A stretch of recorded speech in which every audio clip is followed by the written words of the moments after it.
Really a fascinating intersection of politics and justice. For perspective, I spoke to former U.S. Attorney for Arizona, Paul Charlton. He was appointed by former Republican President George W. Bush and spent 5 years as the top federal prosecutor in our state. He told me he's 100% confident that this is not a political prosecution and that given the evidence, federal prosecutors are obligated to pursue this case. Now, in the days since Trump was indicted on 37 counts that he mishandled classified documents, it's become a common theme that the former president's opponents are motivated to remove the largest political threat to President Joe Biden. Trump himself has said it, as well as scores of his supporters, including ones here in Arizona. East Valley Congressman Andy Biggs recently tweeted, when we have a two-tier justice system, we don't have a justice system.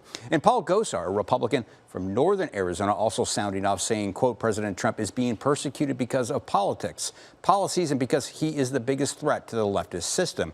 Charlton objects to the idea that this is politically motivated prosecution, pointing out that former president was indicted by a grand jury and adding that there is no evidence of, quote, weaponizing the justice system. It is an indictment that reflects extraordinarily serious charges. Begin with the premise that we have to be able to guard our secrets. And as is alleged in this indictment, guard our nuclear secrets, our nuclear weapons secrets. How it is we might invade another country, we have to be able to guard that information.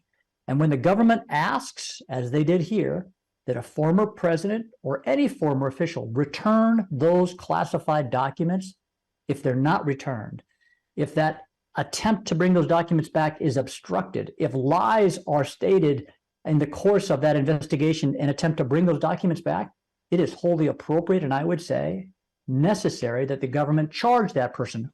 Now, of course, it's important to restate that these are just accusations against the former president. Just like any other defendant, he is presumed innocent until proven otherwise.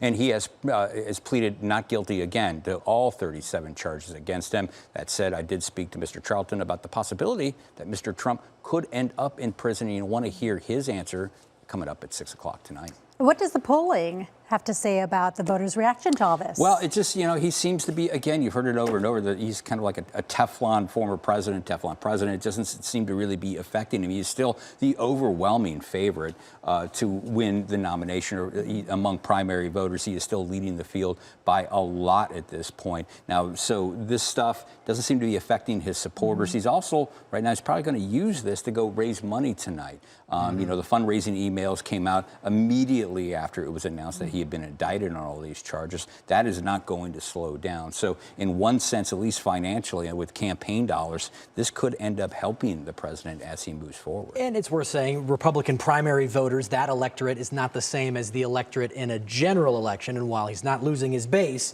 he may lose people on the There's fringes. a general idea at this point that, like, these indictments could, maybe help him in a primary and hurt him in a general election. I've heard people say that to me numerous times at this point. And, I'm out of the Trump prediction game. I don't, yes. I think we all should have been out of the prediction game years ago. And we'll just have to see how it plays out because we are starting to get into the meat of really the primary season, which seems to be starting earlier and earlier with every presidential election cycle.